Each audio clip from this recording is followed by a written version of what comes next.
I'm so excited. I feel like this has been a long time coming. Wait, are you a Swiftie? I forget. Absolutely. Okay, amazing. I can't believe you're in front of me. Like, I'm so excited. Not only are we doing Real Pod, then we're going to go to some pool, hopefully, and jump from some crazy heights. Girl. So we're really entering each other's worlds today. No, wild. You're going to be like your new brave version of Vic. We need that. I'm so excited. I wouldn't say I'm like a fear junkie. Like if the show Fear Factor was still out. Absolutely not. Oh, absolutely not. There's things I'm like, no, I'm sorry. An insect? Never. Never. But I do like getting out of my comfort zone when I know I'm going to be okay on the other side of it, which am I? You will. I'll make sure. Okay. Then I'm like, okay, it's mental. And I love building the reps of that. And you're someone that pushes that boundary all the time. I was on the phone with my best friend on the way here and she's like, who are you interviewing? And I'm like, you might have seen her on your For You page. I'm like, she's that really bubbly redhead. She dives, Brave Gang, Molly. And she's like, oh my God, I love her videos. Oh, no way. I feel like so many people are so inspired by you pushing your mental boundaries all the time. Crazy. So we'll see if I live up to the test or I choke. Can I be in the Brave Gang? We'll find out. God. Absolutely. You already are. Just thinking about diving. But I was laughing too because I posted something this week where I was crying. You know, what's new? It's like, babes. I know. Okay. And you messaged me like, that's fine. Let's just get to Real Pod and we can cry together. Right out. So I have to ask, what would you cry about this week? Great question. I think, there's so much pressure in performance. You get that, performance anxiety. And the season just started. Like cliff diving, we're doing 10 countries this summer. And it's not only overwhelming in the fact that you're on a plane every day and then you have to jump off a cliff. Like it's exhausting, the sport on its own. But then also, launching my own brand, keeping up with social media. Like I'm also an influencer on top of being a professional athlete. So I just feel like we set such high expectations for ourselves. But then you step away and you're like, wait, I'm actually like killing it, low-key. Yes. But when you're so deep in like the views or the I need to win every competition, then you just like, you get it. You just want to cry. You're speaking my language. Yeah. That is actually why I was crying this week. Oh, babe. Was just the like doing so many things at once and trying to be perfect at everything I'm doing. Yeah. And it just gets overwhelming. And then you think, okay, yeah, like to your point of I'm actually killing it. It's like, but then if we're going to kill it and be successful, do we even have time to enjoy that and like celebrate the wins? Or is it always like on to the next thing? I'm sure you come, off of competition and there's emails, phone calls, the next project waiting. Yeah. No, so many things. And you finish one event or post and you're so proud of that. And there's zero time to reflect because it's already on. I mean, we're such like hard workers. Both of us are like, what's the next thing? Like, I want to keep going on this path.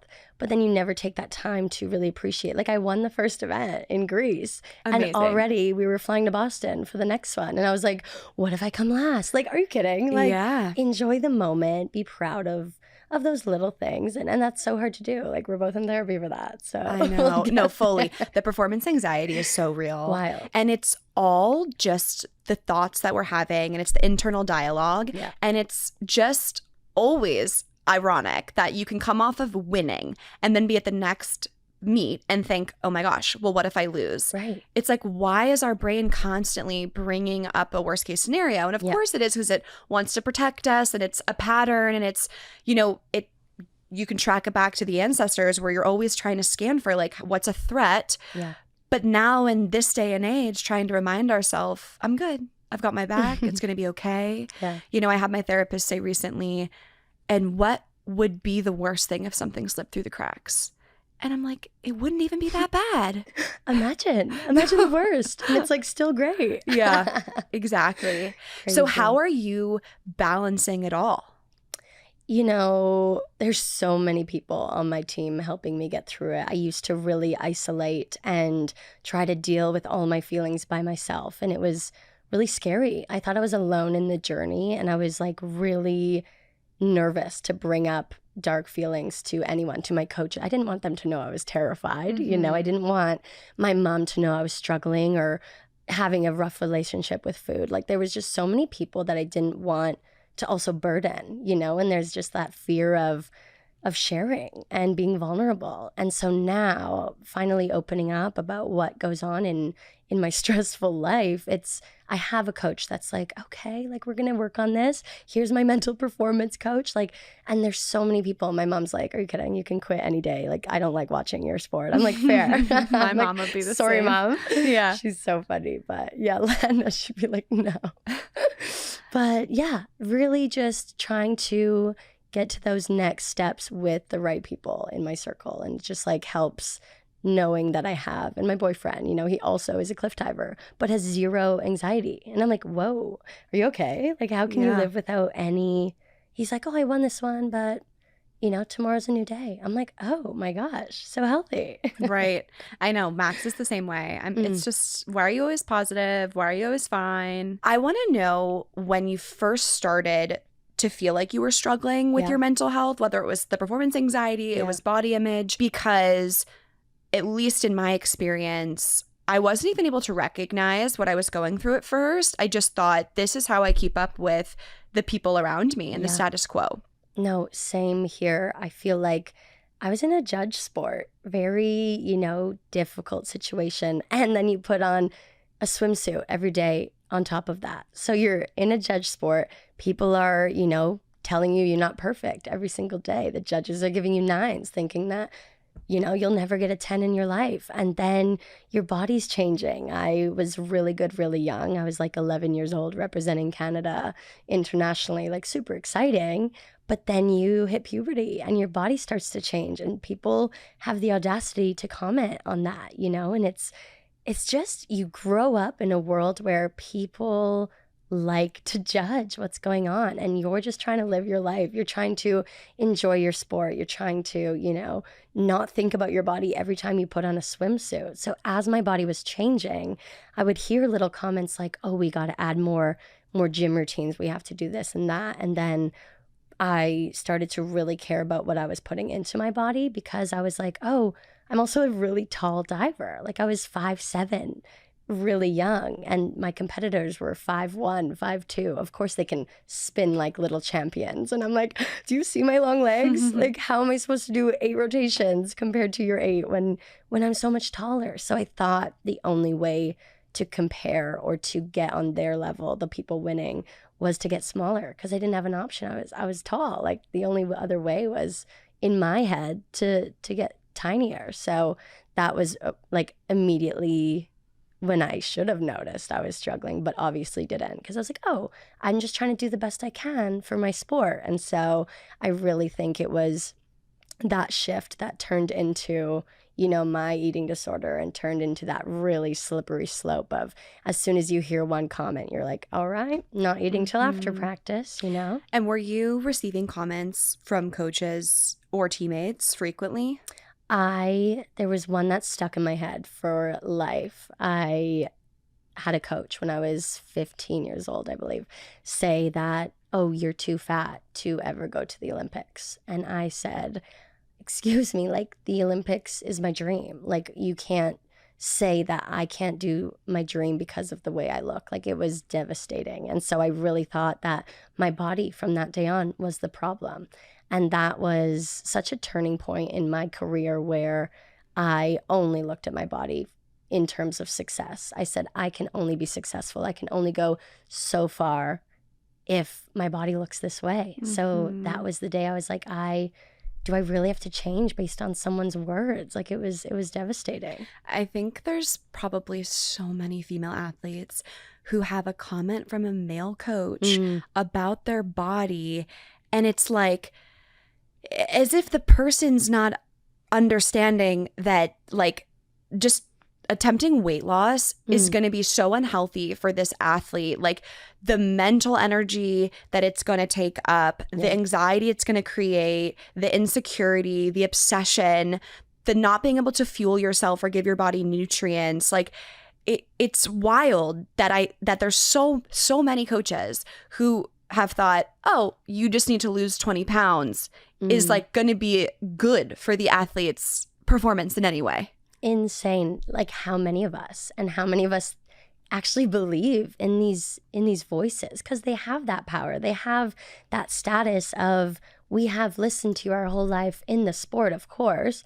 We trust you, and we know that our health and safety in our diving, for example, relies on your words. So then they switch it and say words about your body, and you instantly believe it because that's what you grew up with. So of course we're going to believe it. Of course we're going to think, they're right. We have to change. And that's where, so many of us struggle because we truly believe in their words. Yeah.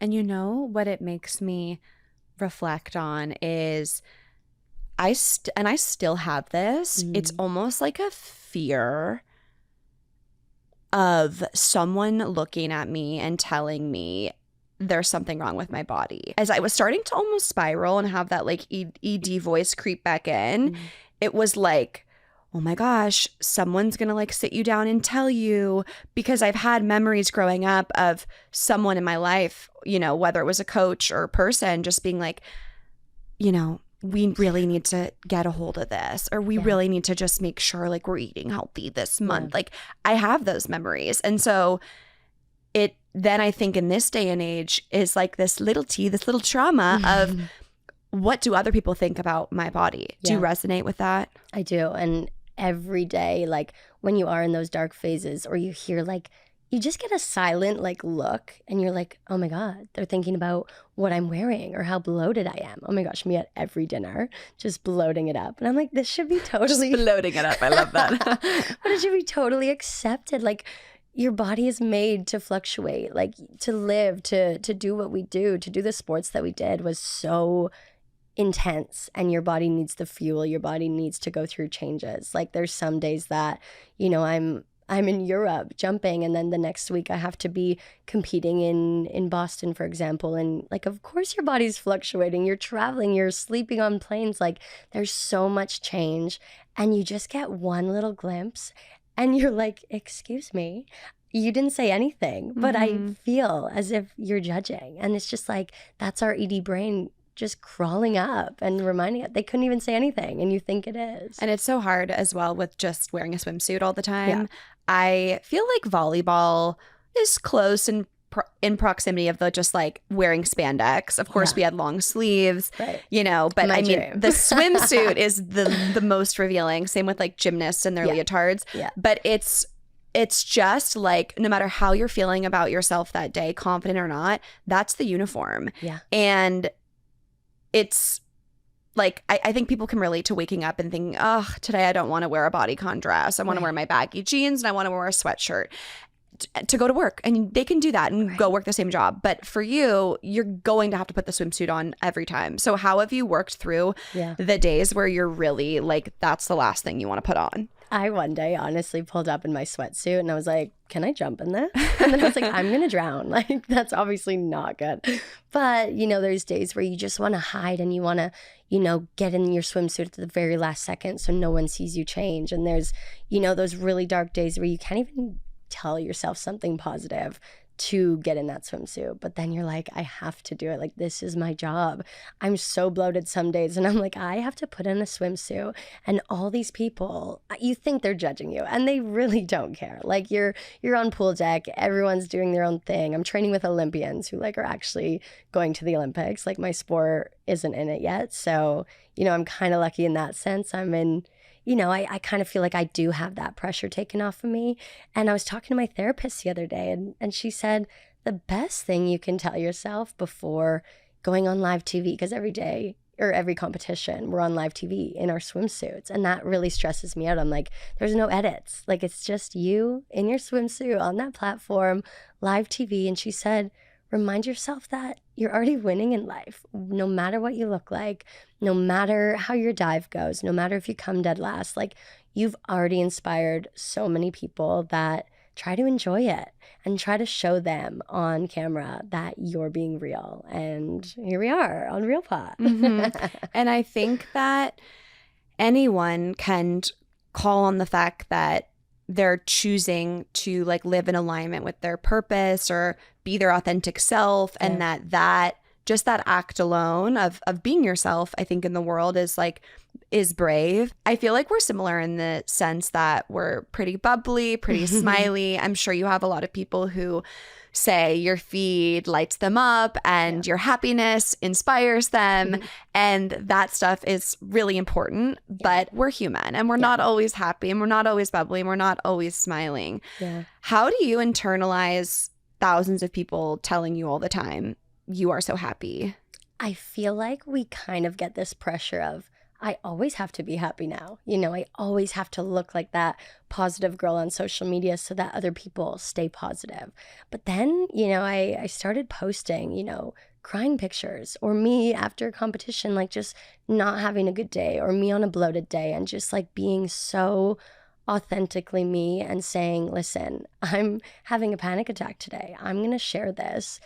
And the amount of support I got the first time when I did that was insane. It was like the 6 million followers that I've gathered flipped over and were there for me. You know, it wasn't like I had to be there for everyone on that day. It was like they could be there, switch over and be like, girl, oh my God, this helped me so much. I was like, wait, me crying helped you? Like, it was just so lovely to know that I'm also not alone in the journey. Like, we're really lucky in I feel like both of our audience is very positive and very loving of our ups and downs. You know, we wouldn't be who we are without both of those ups and downs. So yeah, I know that sharing that as well helps people. So that's been helping me be real.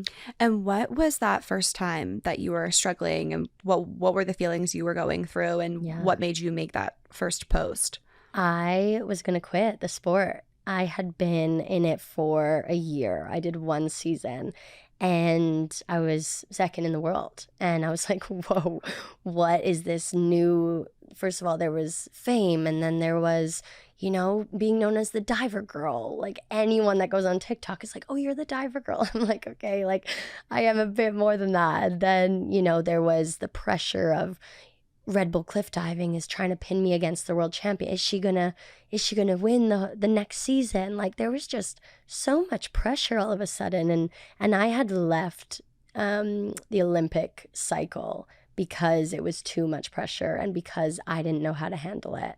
And going into that again and representing Canada with the pressure of she could be world champion was shocking. And I had like a huge panic attack because I was flashbacked to those feelings of not being good enough, of not thinking my body looked good enough to be world champion. Like these negative thoughts that nowadays I'd be like, who cares? If you're world champion and you're thick AF, like you go, girl. But in the moment, you're so in your head that you don't deserve it. You don't deserve to be in this crazy, high performing, high achieving level that I broke down. And it took me a while to post about it, but I was like, I think I might quit the sport if I can't get a hold of this. And then, of course, everyone was like, we love you, stay in it. But it was just nice to share that. So for those of us and me, asking for a friend, when you said you were going for the Olympics, that was in the sport of just diving. Yes. And then now it's cliff diving. Yes. And so, wow. So you said that you didn't meet the goals that you'd set for yourself in diving and then chose to pursue this. What was that like? Because for athletes, you know, you have this dream and this goal and that can be really hard to accept that you weren't going to make the Olympics in diving. Yeah. I really had that dream since I was 4 years old. I remember telling my mom, I want to be an Olympian. I don't care what sport it's in. I want to go. And she told me like later and that I said that when I was 4. I was like, that's so aggressive, but the performance anxiety started there.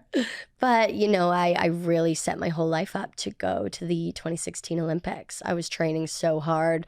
Only top 2 get to go, and I came 4th at Olympic trials. But it was in that moment that it wasn't sadness. It was like I was finally relieved of the amount of pressure I put myself through, the darkness I put myself through for that year leading up to Olympic trials. I was starving myself. I was malnourished. My wrist broke. My hair was falling out. Like I wasn't enjoying the sport. And when I didn't make that team, it was like oh my God, I need help. I didn't know I needed help until that moment. And it was like, wow, I've been struggling. Wow, I need a new perspective. I need a new chapter. I need to be there for myself. For a year, I put myself through the worst time ever because I wanted to go to the Olympics. Like, the Olympics should be a dream come true, not the worst year of your life. Yeah. And so that was just this moment of, wow, I'm so excited to not go to the Olympics. And that was strange to just say out loud. I was like, I need to be there for me. And then I switched over different sports and loving myself. I'm so glad. How do you think about that transition in your own mind? Because I think it's easier to just think I failed or I didn't make it or I wasn't good enough. And the negative voices can become louder than what's actually reality, which is the success of even making it to that level. I mean, the fact that it's 2 people is ridiculous, and that you were 4. I mean, being in the top 100 has to be like, you know, the accomplishment of a lifetime. So did you deal with those thoughts of I failed, or did you not? And how have you been able to keep competing and pushing yourself to get better and better with something in your past that didn't pan out the way you wanted? I feel like there's so many athletes that know failure so well. And for me, I find when I push those feelings away and just say, I failed, blah, blah, blah. And I kind of treat it as if I really failed, like you're 4th in the world. Like it's exciting. But when you're so deep in it and you really treat it like you've lost something, like you feel like you're grieving something, it's brutal, and you put yourself through another journey of sadness. So what I started doing was, someone said pressure is a privilege, and that stuck with me so well, because I was like, no matter if you didn't make your team or you didn't achieve the Olympic dream that you wanted, like you got to compete with some of the best in the country. You were trying to qualify. Like, this pressure, like no one gets this privilege that athletes get, where you're competing for really amazing moments, and be proud of the people that did make. Of course, it's heartbreaking when you don't get something you've worked so hard for, but you can't treat it as a failure, because you're going to learn so much from that. You're going to, like what happened to me, I was relieved. I was like, this is great. I can finally work on myself, and I feel like that failure led me to be the best version of myself. So there's so much light in failure if you see it that way. Yeah. I've been thinking more about failure in my own life, and it's really hard for me to accept. No, it really is. It's always fun how like your therapy sessions can take you on a journey. I've been really checking myself and starting to think about how failure is really tough for me to swallow, you know? And it sounds like you were able to have this amazing perspective on a situation and flip it on its head. And I admire that, because I feel like it's easy to connect the dots. And like if a friend called me to give them the advice, but I still think I have room to grow in my like fear of failing in certain ways, of even like, is my podcast successful? Is my business successful? And that pressure, I think, is what I feel on the daily, going back to our like, well, what happens if something slips through the cracks? AKA like, maybe it's a failure, maybe it just didn't go the way you wanted.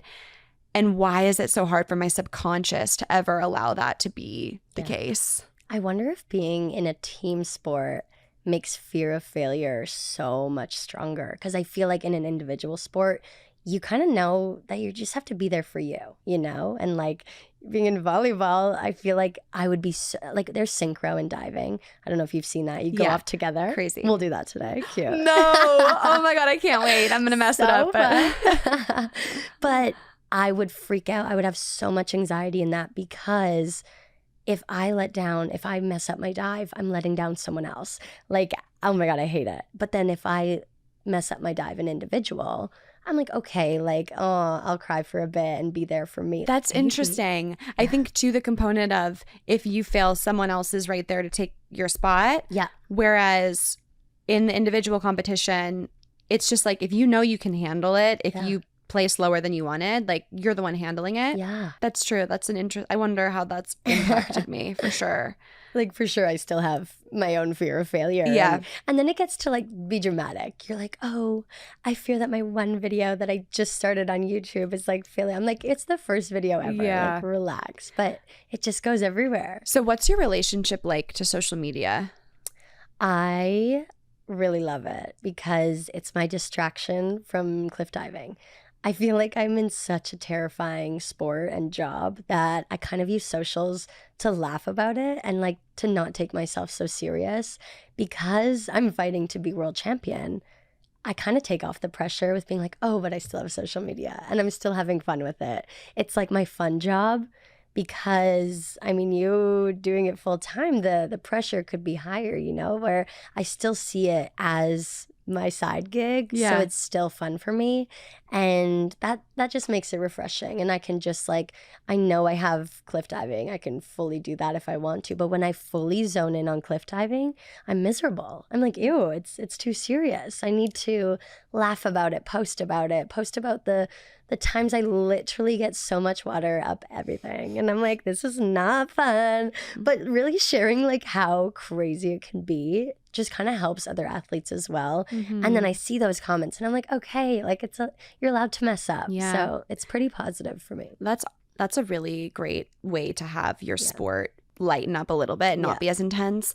I remember I had a teammate where we used to just have this phrase where we'd just say to each other, keep it light, because it can get really intense when everything is serious and you're never joking, you're never giggling, and you're getting to a place where if you're laughing during practice, you know, a coach is like, hey, focus up or something. And you think, okay, if I'm having giggles and I'm smiling, I'm not focused. I'm not going to win because I'm having fun, which is crazy because we all started playing our sports and competing because we had fun doing it. So I think that balance, I can see how it would be really helpful. And I think anyone in life who's doing something that feels really intense and they feel like they're clawing at the wheel, it's like, okay, how can we lighten this up? How can we have a moment? I actually had that conversation with my amazing employee who works with me, Jenna, and I'm really intense and I want every minute to be like maximized. And that's just my going back to this thing I have of like, okay, it needs to be perfect. So, you know, everything needs to be really intense. And we had this great conversation where her feedback was like, can we just have a little bit more fun?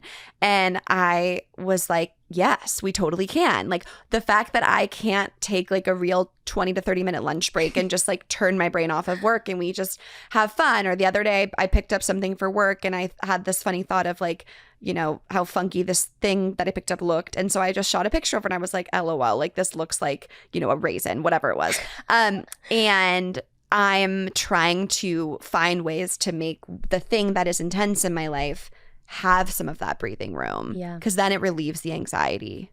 No, insane that the real answer to not being stressed is enjoy it. Yeah. Like so many athletes, I'm sure you know what mental blocks are. You know, you get up to do a dive and you're like, I forget everything. I don't know how to do it anymore. And you've done a million.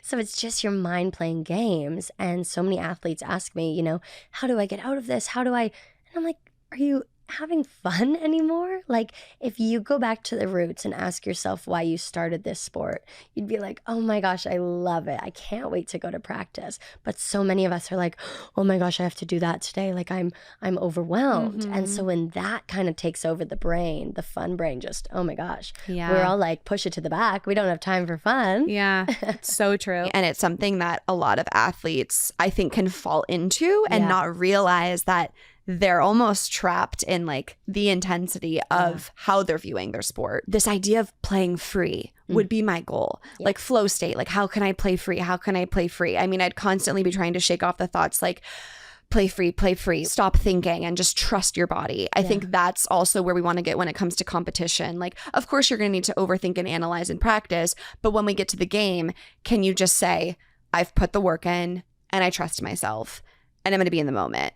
And that's what I would try to do. But honestly, the games that I experienced in flow were like singular. Right. And I played probably over 100 games in 4 years. Oh my gosh. When you are on the platform, are you playing free most of the time? Absolutely not, babe. Like when I walk out to a 66-foot high ledge and I'm like, yeah, I have to jump off that. I have to do 4 flips off this. I'm like, your animal brain's like, run. Like, what are you doing? So Fight you're or not flight. you're not like desensitized to it though. Aren't a lot of people who skydive and they dive like, don't you get desensitized a little bit? The thing is, you get comfortable with fear. Like, fear never goes away. You just learn how to handle it better.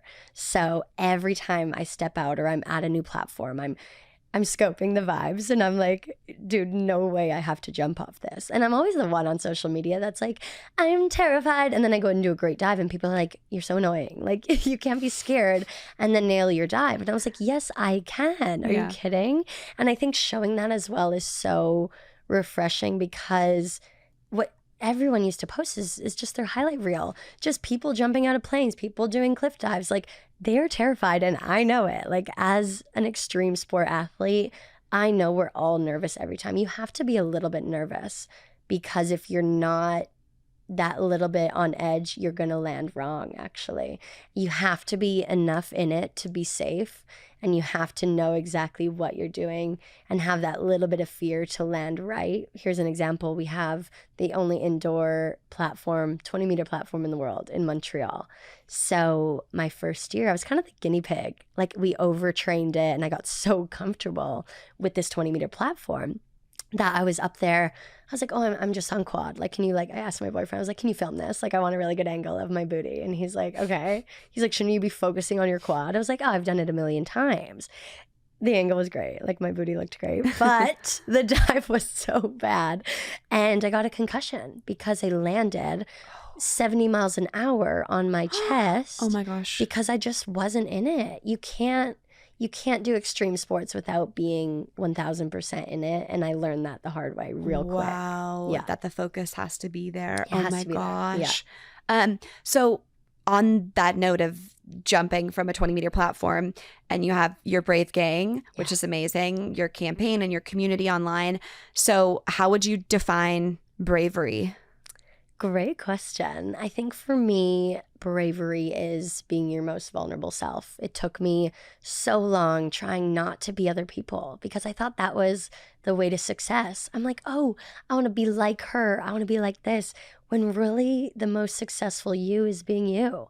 And that takes so long to learn. And, influencers like us are trying to promote that and trying to be like, you're the best version of you. If you try to be anyone else, it's not going to work out, and just finally being that version of me and standing on that platform after switching to high diving. I actually cried my first competition because I looked down at the body that put me through hell and I said, I'm here and I love you. Like, this body on this platform is about to do crazy things and go so far, and I am finally at a place to love it and be kind to myself, and that was probably the bravest moment of my life. Oh, that's so great. And how are we crying right now? How did you do on that dive? It was wonderful. It was really good. My first ever comp in high diving was a silver medal, and I was like, whoa, it's too much pressure right away. I just wanted to be here. Does your bravery in your sport translate to your life? Yeah. I think, every day I face fear and do it anyways. And I think that happens in coming here today. I'm meeting an idol. Like, oh my God, you're so sweet. It's nerve-wracking, but after you do it, it'll be such a moment of excitement. And every time I hit that water and I'm alive, I'm like, Miss Girl, it's a good day to celebrate because you did something so extraordinary. And that definitely translates to my life. I'm sure with you as well. Like, finishing an event or winning a competition with your team, like, you're just on cloud 9, and that kind of goes into big moments. Like, now we have influencer events and we meet crazy people, and that same feeling happens. And I'm like, oh, I could retire. I could feel this feeling outside of diving, but it's nice. That's great that, you can make it translate from that area and then kind of call on it in the moments in life when you need to be fearless. So what's something that you're currently working on? I would say for me, it's balance. Like, I'm really struggling right now at kind of doing it all. Like, I say yes to everything, and I'm like, of course I'll do this, and of course I'll be in I don't know what country, but then I'll say yes to a little dinner plan out in Montreal. And I'm like, I don't take that time to reflect on, first of all, I want more time for me. I want to sit on my couch and really just like watch what went down in Greece, for example. I really struggle at taking that self-care time because my life is so go, go, go. And then when cliff diving season's over, the off season, I'm like, wait, I'm depressed. Like there's nothing to jump Yeah, off. you're used to almost the constant going and the chaos of it all, that when it is silent and there's that rest time, it is uncomfortable. Oh my gosh. And having to sit with like, I'm in the same country for a month. Like, what am I going to do? And then I start to feel like a failure because I'm not doing enough. So that's really hard for me, is that 6 months high life. Like, it's just go, go, go, going viral. Of course, like I'm jumping off crazy things. People are going to like that. And then I'm like, wait, am I a failure in the off season because I don't get 10,000 likes or whatever? Because no one actually cares about me, Molly, the person. They just want to see me jumping off crazy things. So I think, we all get in our heads, and my season definitely is exciting. It's the off season that's tough for me. Yeah. How do you deal with those thoughts that I'm getting lots of views and engagement and attention when I'm diving, Right. but when I sit down and I just talk about myself, the same energy is not there? That's, kind of really hard to deal with, because you think it's a you problem. You think, oh, they only care about me if I'm doing cool things. They don't actually care about who I am on the inside. And I'm like, am I not exciting enough as Molly Carlson without diving? Like, can I step away and still have a career? There's so many thoughts that come into it that, it's hard. And that's why we have mental performance coaches. We have therapists. I really finally prioritized that this year. I would actually miss practices to do therapy, because I was like, if I'm adding in more practice times, but I'm not there mentally, it's actually a waste of time. Like, I'm not giving it the energy it deserves to actually get better. So I'd rather take that time to go to therapy, to work on me. And my coach was like, hell yeah, you crazy girl. And I think a lot of people, whether it's their parents view them as the smartest kid who's supposed to be a doctor, or their friends view them as the one that is always happy and leading the group. And then you feel like you can't be another version of yourself. Yeah. And then you're not going to get like that. You're not going to be loved, but you're the person living your life. And if you wake up every day, and anyone wakes up any day and keeps doing something because it's what other people want, you're slowly going to have like nothing left in your cup because you're not being fulfilled, So it's like, are we living to make other people happy? Or are we living to make ourselves happy? I love that. And I think that also comes with people pleasing and perfectionism. Like, I hope everyone's having the best time. If I'm suffering on the inside, as long as no one can tell, like, let's keep going, but then you're going to burn out. That's an exhausting lifestyle. And you can't keep that up. You can't always be entertaining others and not putting yourself first. And it's hard and it's scary to put yourself first, but it's so worth it. I completely agree with that. And I love that the conversation took us here, because even though people might go to your page and think, oh my gosh, she's so successful, she's so brave, she's so courageous, she's killing it. Yeah. Of course, you still go to bed at night and you have your own thoughts of like, okay, well, where am I going to be in 5 years from now? Or, is this part of me like entertaining enough, or is it good enough? Because like I relate to that. I know other people do as well. Yeah. And even though we can try to have so many real conversations and try to show all sides of life, it's really easy for our own minds to convince us, no, everyone else has it figured out. Yeah. And I don't. So thank you for being so open about all the parts of your life, not just the good, successful, brave ones. Thank you for letting me share that. I think we both do a really good job at sharing that life isn't perfect. We might be super successful athletes and extremely talented in one level of our lives, but that doesn't mean deep down we're not freaking out about what everyone thinks. And I think that is important to talk about, because we're not alone in that. So many people feel those feelings, and we need to talk about it. Well, thank you so much, Molly. I'm almost dreading ending the pod, because that means we're headed right to the pool, and I'm hopefully going to make it out alive. I'm like, how are your nerves? Are you No, I'm feeling out? good. Okay, good. It's honestly one of those weeks where I'm like, yeah, I'll jump from from a building, a high platform. I'm like, anything that'll just wake me up. Let's do it. Let's do it. We're going to be brave. No matter what level you get to today, we'll also celebrate. Okay, I'm so excited. So everyone, make sure you go check out our videos because they'll be out right now of us jumping from great heights. Thanks so much. Thank you.